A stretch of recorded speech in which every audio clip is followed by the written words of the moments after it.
иди сюда. Посмотри на это. Вот это дичь. Это слишком. Это, блядь, перебор. Сперва на нас, похоже, кучка стрёмных охотников на ведьм из прошлого. Теперь вот семейка из хитового ужастика 7 и тоже похожи на нас. Так какого хера?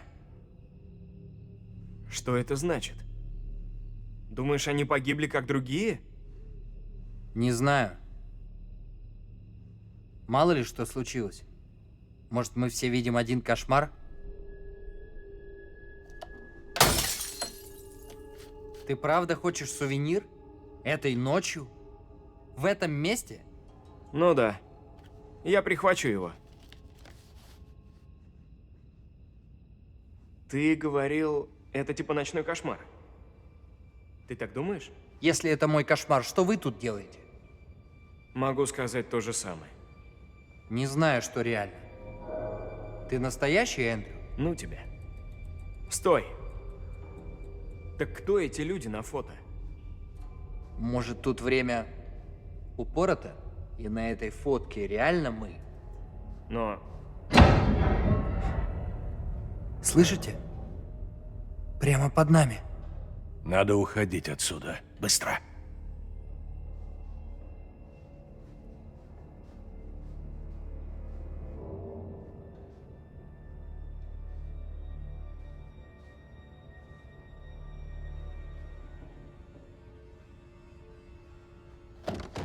Тяжелый. Эндрю, иди сюда и помоги мне. Что там? Ты оттуда, я отсюда. Толкаем вместе. Так? Ну, давай!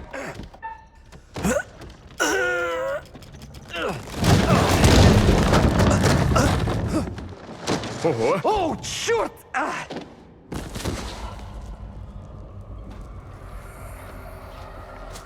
Эй, ты живой там?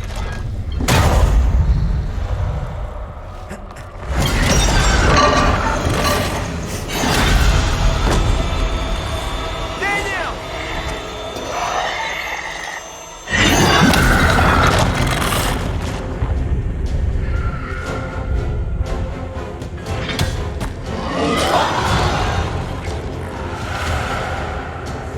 Он идет за Да тобой! что ты такое?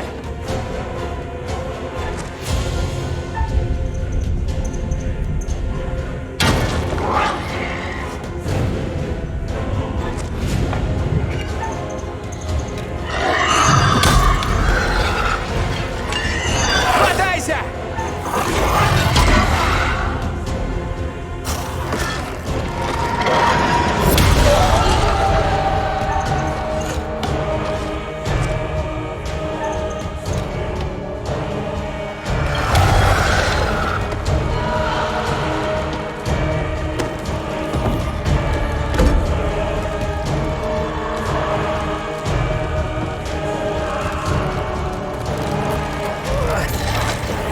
Бежим!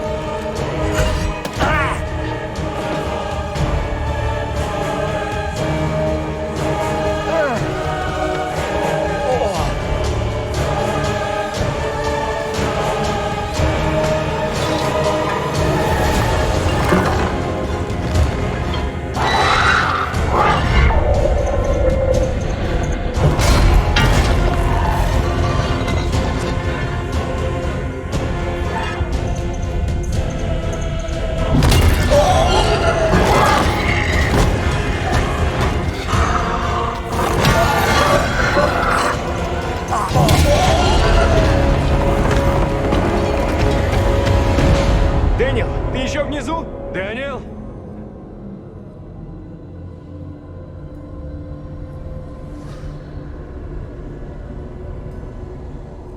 Пойдем, пока ничего не случилось.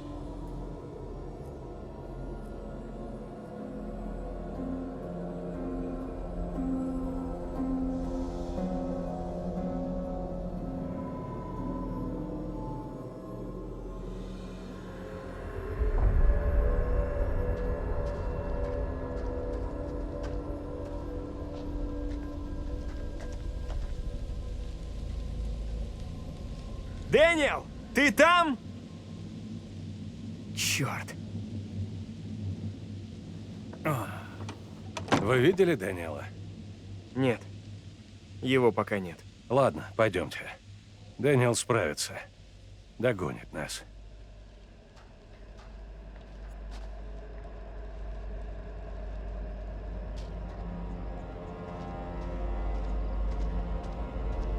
Дэниел! Ты как?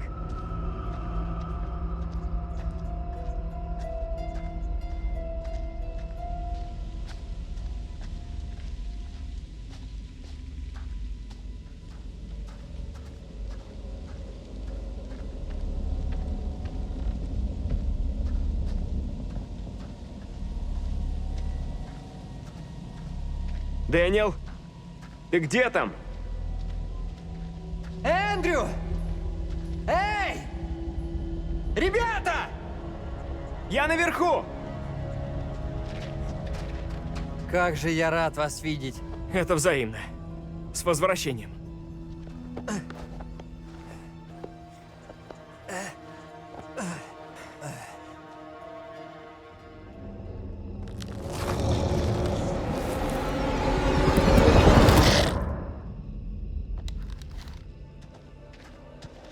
Кто-нибудь из вас видел Мэри?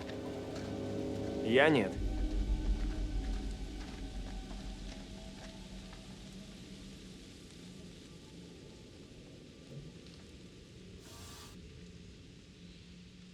Я это уже видел.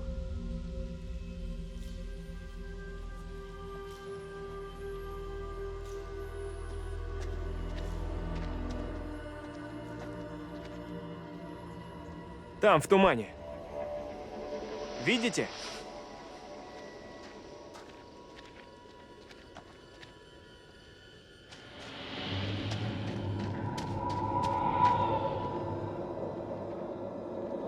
Будьте начеку. Мало ли что.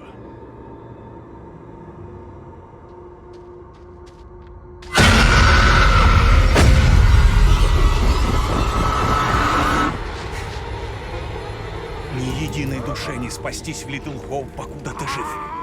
Ты должен умереть. Даже жене своей ты передал страсть к служению сатане. Можешь проклясть меня, но жену мою покойную порочить не смей!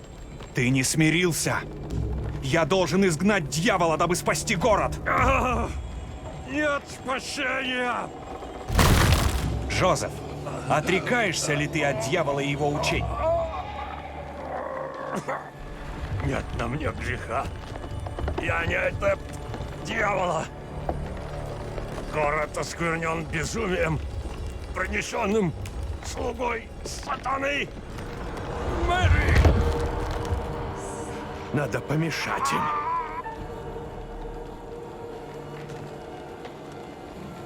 Изыди! А ну, отдай! Вот. Узрите, как бедное дитя страдает. Она поныне в сатанинских объятиях Джозефа. Больше камней! Сокрушим дьявола внутри его! Не медлите! Участь Литл Хоуп в ваших руках!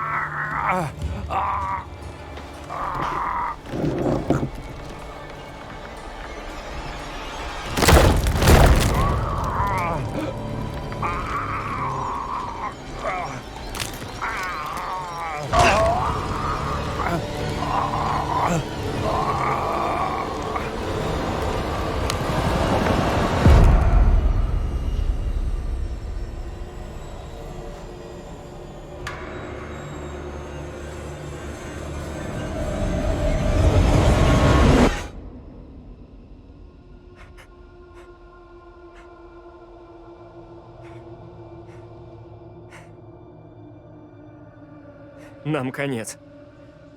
Из этого кошмара не выбраться. У нас мало времени. Вы чё? Джон, не подходите! Мне не скрыться от этой твари! Вы видели, что было с Тейлор? Со мной такого не случится! Свихнулись? Надо валить! Давай, урод, я готов!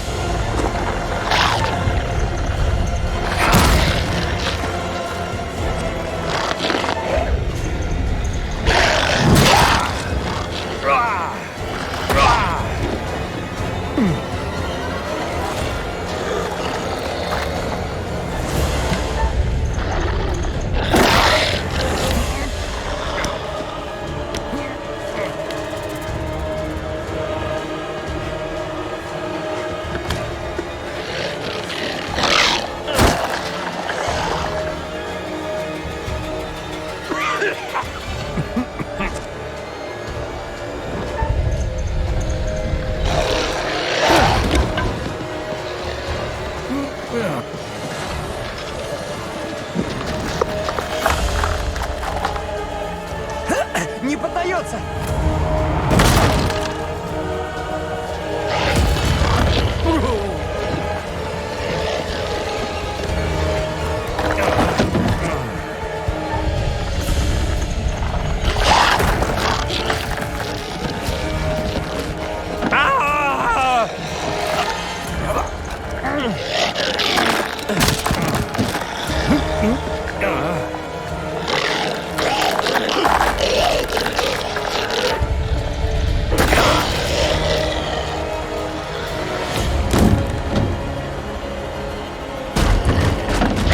Не тормозите! Бежим!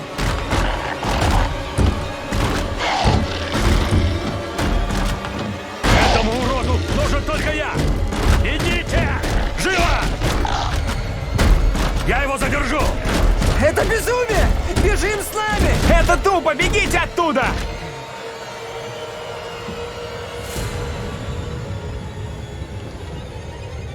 Он исчез?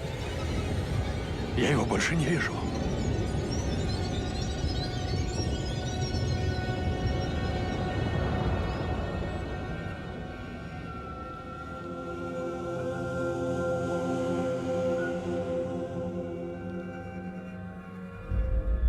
А сейчас-то мы где очутились?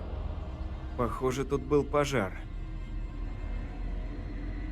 Здесь что-то не так. Чем раньше свалим отсюда, тем лучше.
все равно.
Что это?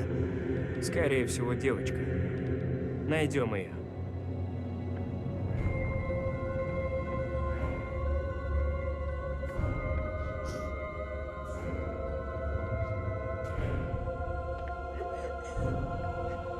Она здесь. Стой тут.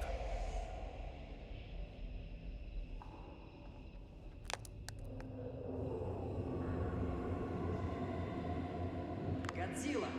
Разуй глаза, тут же пластинки. Эндрю, это ловушка!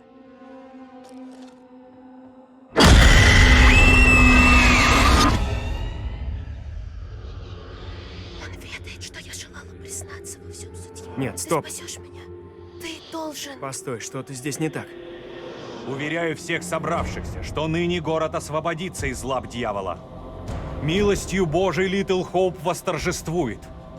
Даю слово. Суд был спешно созван, но тому есть веская причина. Ежели мы хотим избавиться от зла, пропитавшего Литл Хоуп, нам должно действовать немедля. Обвиняю тебя, Мэри, в колдовстве. Говори, преподобный. Раздобытые мной доказательства не подлежат сомнению. Через куклу Мэри призывала дьявола, дабы служить ему. Мы были обмануты дитятей, ее личиной непорочности. Из-за куклы, по недомыслию, была осуждена Табита. Но она всегда принадлежала одной лишь Мэри. Она в молчании созерцала, как казнили ее сородичей. Все не так! Лжец! Сие порочное дитя, порождение сатаны, ныне смеет обвинить меня, слугу Божьего, в злодействе! Это бред! У них крыша съехала. Я сроду не желала вредить ни городу, ни жителям. Ты мне поможешь? Что я могу? Если бы я мог, я бы как-то это остановил, но... И в час великой нужды сие проклятое дитя вновь взывает к дьяволу Стойте. о помощи! Я молю суд выслушать. Мне нужно наставление. Наставь меня на путь.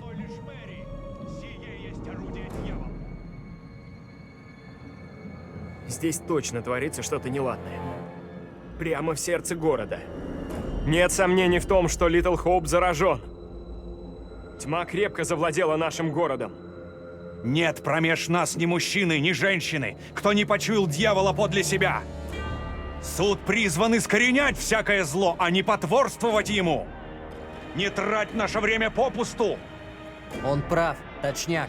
Тут виновата Мэри. Как мне решиться? Коли ошибусь, приговорю невинного к смерти.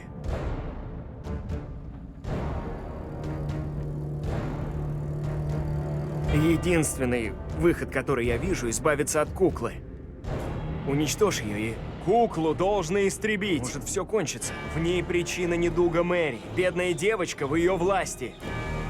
Истребите куклу, и дьявол оставит Мэри.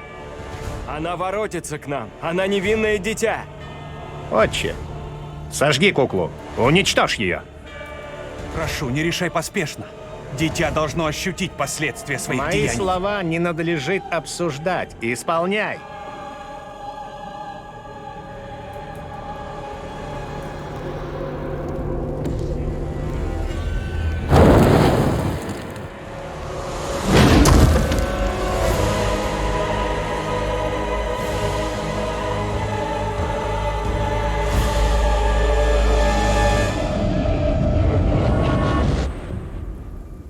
Не лезь туда.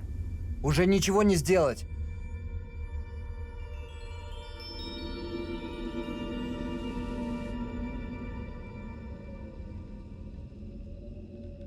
Это все? Не уверен в этом. Возможно, я сделал только хуже.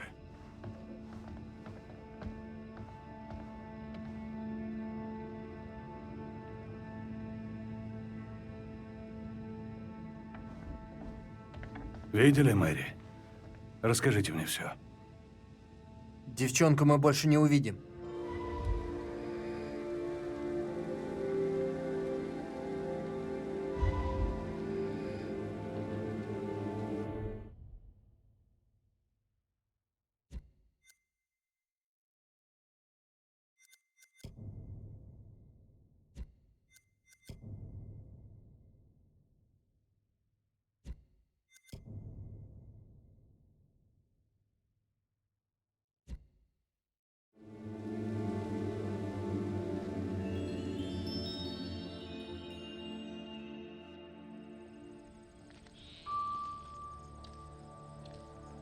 Эй! Я тебе говорю!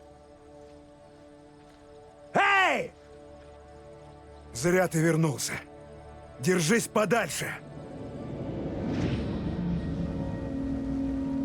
Я никогда не забуду и не прощу тебя.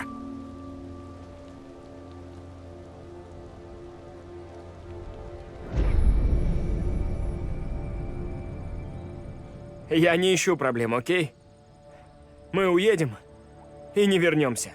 Тебя надо отправить прямиком в ад, грёбаный сумасшедший убийца. Это он! Что? Присмотрите за этим парнем. Он сумасшедший. Все нормально? Нет, прошу! Стойте! You seem a little confused. You don't understand.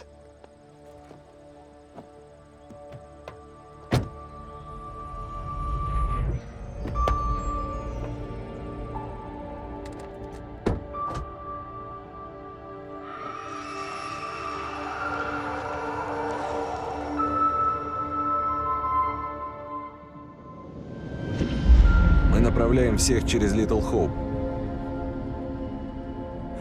Все нормально? Вас ничего не беспокоит? Все нормально. Просто хочу довести своих пассажиров. Вряд ли их потревожит небольшая задержка.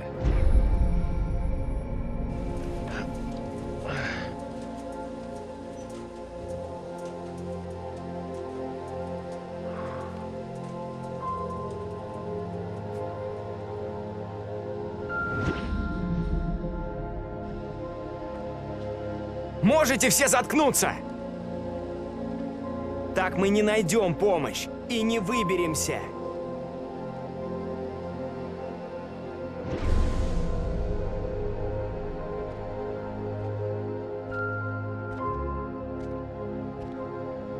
Эй, здрасте.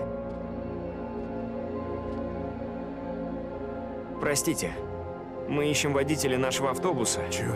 Видели его? Это смешно. Тут поможет выпивка. Спасибо, нет. Нужно мыслить ясно.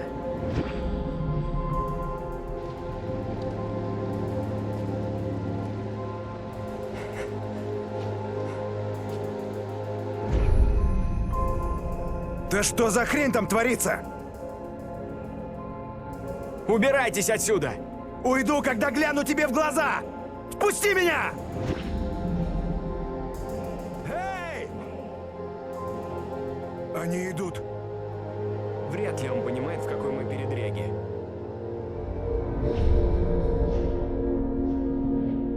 Ничего. Все будет хорошо.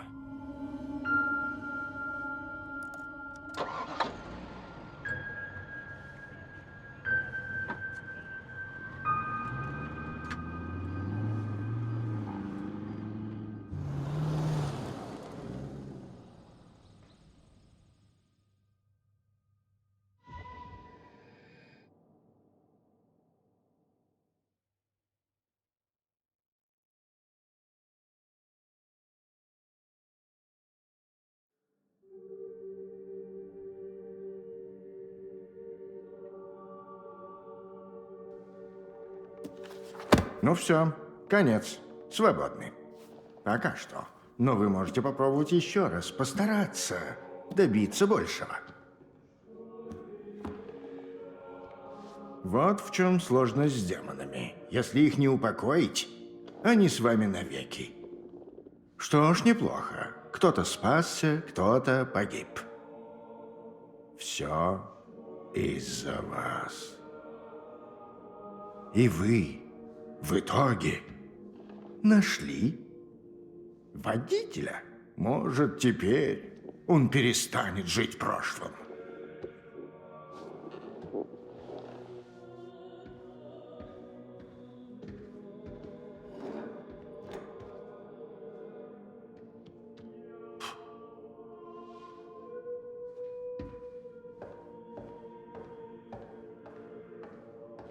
До новой встречи! Возможно, в Тихом океане или Арабской пустыне, или где-то еще. Но мы встретимся вновь. Один раз точно.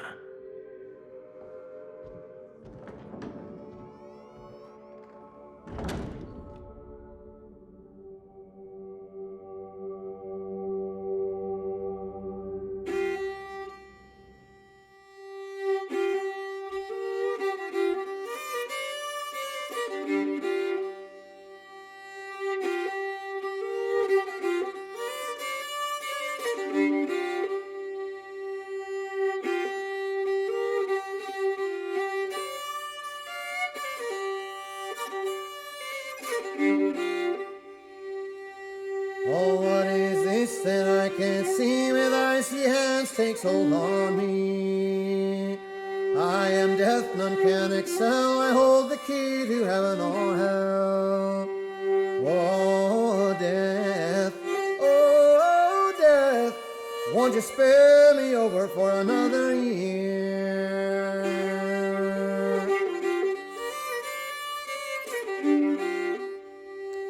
Oh, I have come to get your soul, to leave your body and leave it cold, to drop the flesh right off in your frame. The earth and worms both have their claim.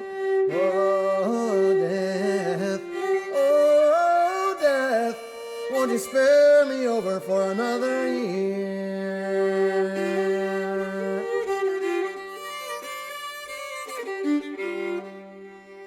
Oh, death, consider my age. Pray do not take me at this stage. My wealth is all at your command, and you but move your icy hand. Oh, death, won't you spare me over for another year?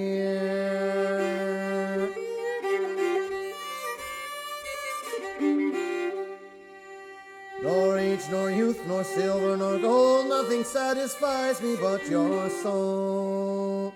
The old, the young, the rich, and the poor alike with me will have to go. Oh, death, won't you spare me over for another year?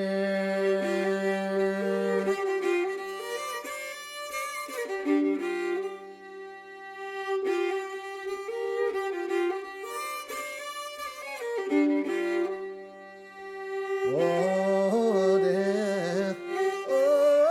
death, won't you spare me over for another year? Oh, death, won't you spare me over for another year?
You believe in God? Absolutely not. We'll start believing. We are under attack by... I don't know what. You wouldn't believe me even if I tried. Hell, I don't believe it and I was there. In Sumerian myth, they say the souls of the dead went deep underground to the House of Ashes, where they lived on dust, plagued. by the demons of the underworld.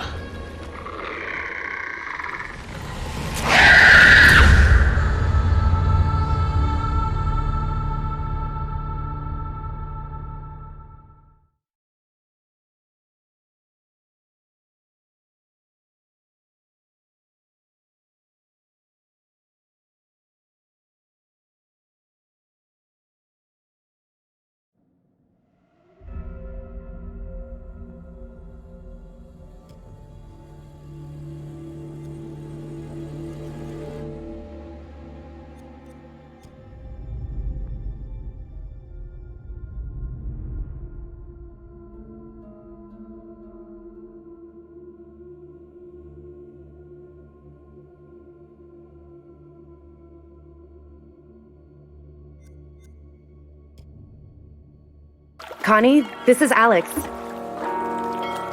everybody on board and ready to go?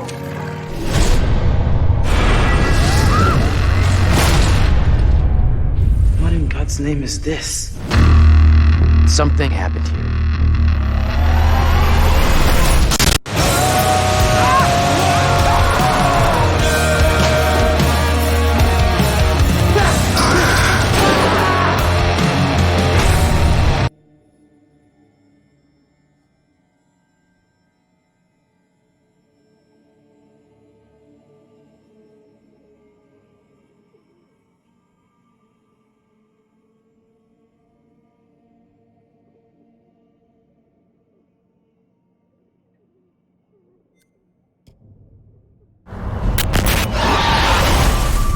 Where are we?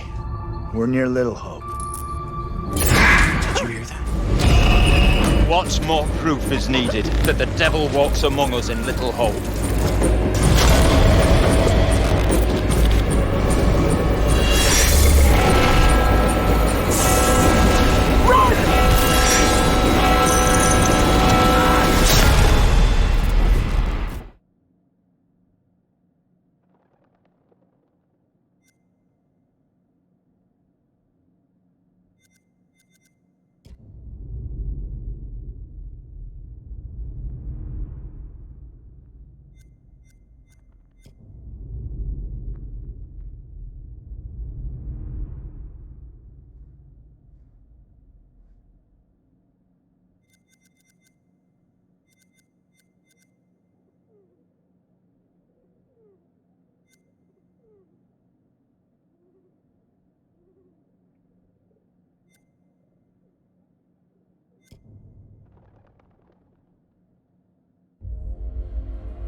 I just saw someone in the woods.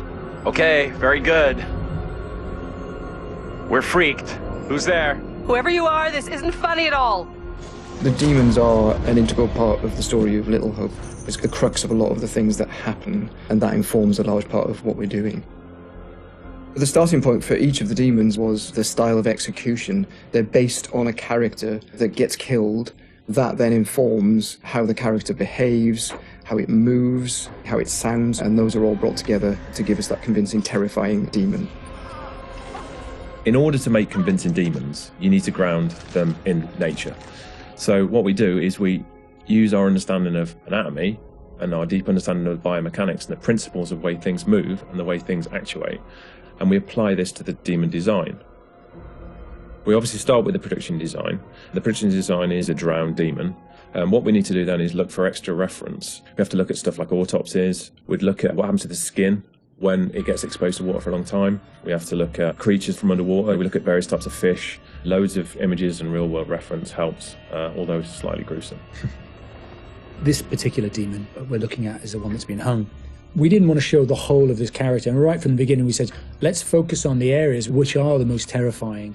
And so the overall silhouette of the character was to be like this twisted rope. Her limbs had coiled, and so we were exaggerating the metaphor of this hanging. 1,000 years of being trailed along the ground, it had worn away her feet, the bones being worn down, the nails being broken off. She'd been in pain for a long time. The most key of all of the elements was the face and how we framed that, and that was that broken, twisted neck, one eye remaining, a tear coming out because it's that last remains of her soul. The noose was digging into her neck, and her tongue is actually so bloated and grown that actually became a feature for us in the game, that tongue actually becomes a grapple to get hold of some of the characters. To animate a demon, we would start with looking at how they walk or move forward. Some of them are dragging themselves, and then also how they would attack their victims, just flesh out the layout and the choreography of it. Mocap is a big help. Obviously, it's a lot faster than keyframing from scratch. So we decided to use it as a base for some of them, and then we would layer on top of that all the characteristics that bring them to life, even though they're dead. The Crush Demon in particular was difficult to work with because we weren't able to use motion capture footage, so that is going to be completely hand animated. So that meant we were really starting from scratch. All the other demons, we did use actors' footage, so we have a lot of actors with spikes tied to them, limping across the scene. Let's get the fuck out of here! On the Broke Demon, we asked the actor to use various props to try and achieve the sort of movement that we wanted. And I think he did a great job. It was really successful. We've had to, again, add on to that to help with the weight and the believability. We take our initial cues for the sound of the demons from the visuals, and they look fantastic. But then we have to take the sound of the demons beyond the visuals to give them a really strong otherworldly presence.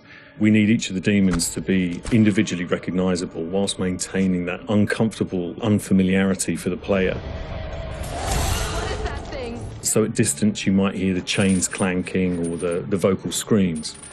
But when you get close up to the demons, you hear lots of detail, the cracking of skin, the creak of the chains, the breaths or the sound of the icky vomit. We really want the player to feel the breath through the sound of the demon on their face. Angela, no! When we're thinking about the camera work for the demons, one thing that was really at the forefront of my mind was trying not to show too much, trying not to lose all restraint, and I think that's a really easy trap to fall into with CG in general, and especially with games that you've got all these monsters that you've built and you've spent a lot of time working on, and it's really easy just to go straight to putting everything on screen. But thinking back to some classic horrors, classic monster movies, a lot of times there the directors had to use a lot of restraint and just show little bits and pieces because they didn't have that kind of budget or that kind of effect to really make it convincing. And there's something about that I really like, that I wanted to bring back to Little Hope. So when I was directing the camera team, I asked them to show little bits, little glimpses, a clawed hand here, a shadow on the wall there, the chains rattling, whatever the key characteristics were of that demon. The interesting thing with that is that I think sometimes your imagination as a viewer fills in the blanks in a far more terrifying way than we really could. So we tried to build up that suspense, working up to this big reveal where you finally see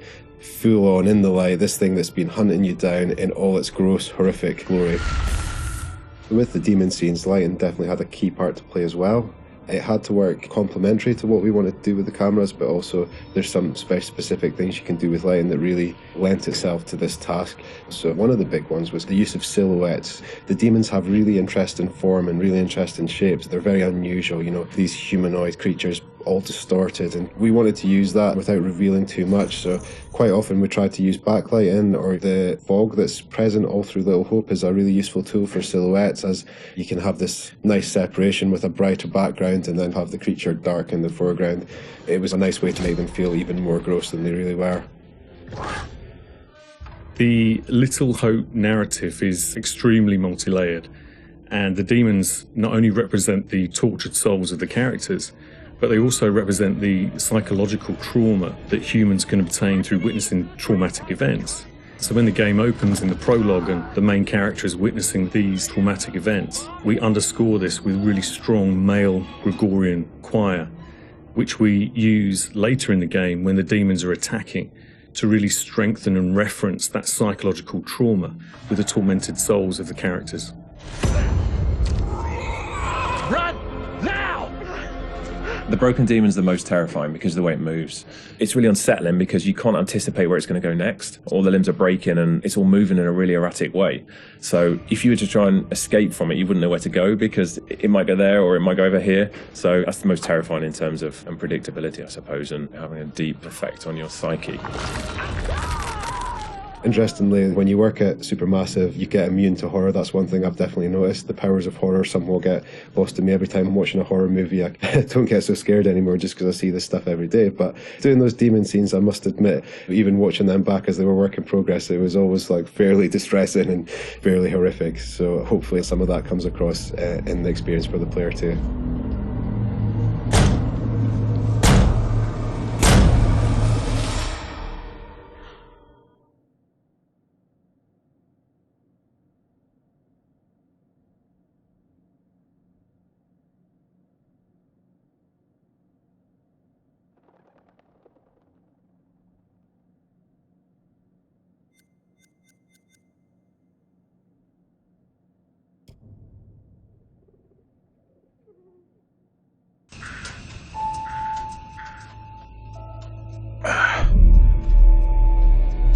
Where are we?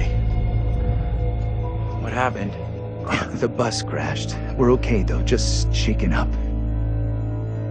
I don't remember being in any crash.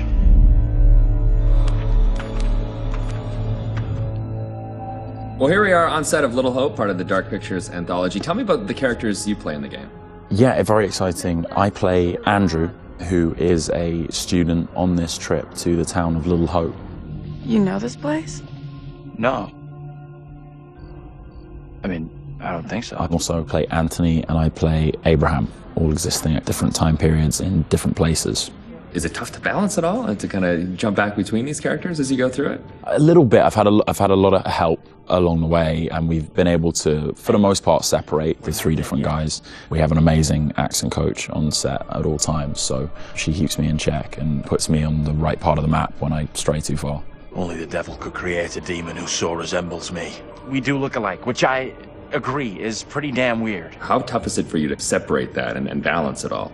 Yeah, it's interesting. Andrew, being the character that I embody for most of the time, was a little bit easier for me. I related to him naturally. He's this socially awkward, depressed student, and I certainly as a student was pretty socially awkward and repressed, so I could relate to him a great deal. You seem uncomfortable around kids your own age. This trip is actually my first time away from home. Oh, you picked a real beauty. Yeah, well, if I ever make it back, I'll sure have something to talk about. The other character, Anthony, is slightly more immature, comes from a big family. I can also relate to that. And dealing with the family dynamic and playing that sibling friction was also something that I think a lot of people can relate to. And that was fun. Another sort of element of the challenge, which I really enjoyed. And then there's Abraham, is the third character that I'm responsible for.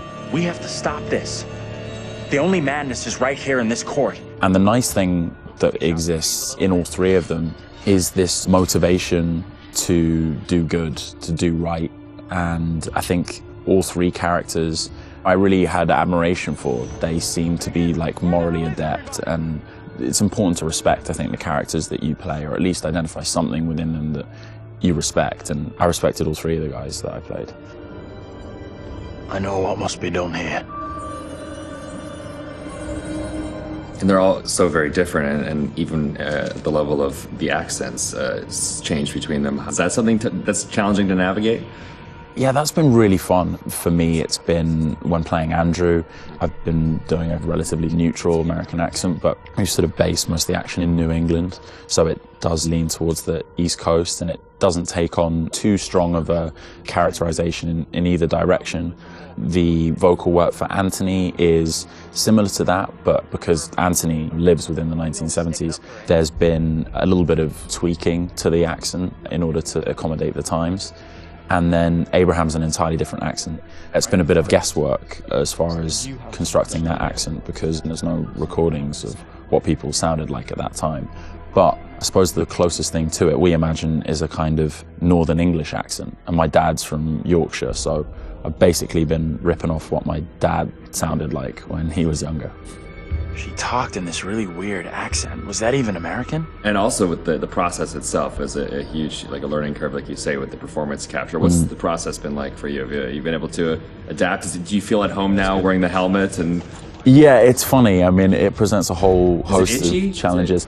It can get a little uncomfortable. Okay. After a while, it can get a little uncomfortable. You never forget the first time you go for a wee wearing that headset, thinking, am I on some sort of screen somewhere in the studio right now? Can people see me weeing? But you soon get used to the headset and the pack that you're wearing. And I think the best thing you can do is try and remove that from the equation entirely and just make it about looking at the person opposite you. Some of the more physical stuff is challenging because if you do want to move around and you do want to add a physical performance to whatever facial, emotional things that are being captured, you have to be careful that the sound isn't being compromised because of your movements. But, you know, in lots of ways, it's been quite freeing too. We move at a great pace. There's little repetition over the same thing. There's lots of variation, but little repetition really. And we have an opportunity to move freely about the space pretty much. We're not confined to marks and we don't have to relight every single moment. It's go, go, go. It's been 100 miles per hour and I've loved the intensity of it. It's been great. But we're looking for our bus driver. What? Have you seen him? Yeah, that's funny. What's up with the fog outside? It's pretty weird. Sure is a thick one tonight. Actually, it's so thick it's stopping us from leaving. Yeah, I know that feeling. You're, trapped here too, then? it's a whole different pace, I feel, than what you normally when you're setting up a scene and you shoot front to back, and then now it's kind of like you're just jumping in and you're just like stop, start, stop, start. It must be kind of refreshing in a way. 100%, yeah. You can start in the morning and by lunch you've died and come back to life 4 or 5 times, whereas on a film set you would have had to shoot for several weeks to get that material. So you do blast through a ton of content. Run! Get the hell out of there! Look out! Yeah, it's gonna be really cool to see yourself in a video game. It's gonna be an incredible experience too. And then now your friends and family members can like play you in a game. That must be a whole weird feeling. Yeah, that is really weird. It's strange enough seeing my face on screen in anything, but you're really mad and exciting, I guess, to think about being in a video game. I guess that's like a little kid's dream in lots of ways, so I feel very lucky. It's incredible. Your friends are going to call you, but like, I killed you. Yeah, I killed you 3 times. And I'm like, good to speak to you too, bud. Yeah, thanks for the call. Would you confront your fears or would you run away? I want to say confront my fears. After this experience, I would confront my fears. Maybe previously I would have run away.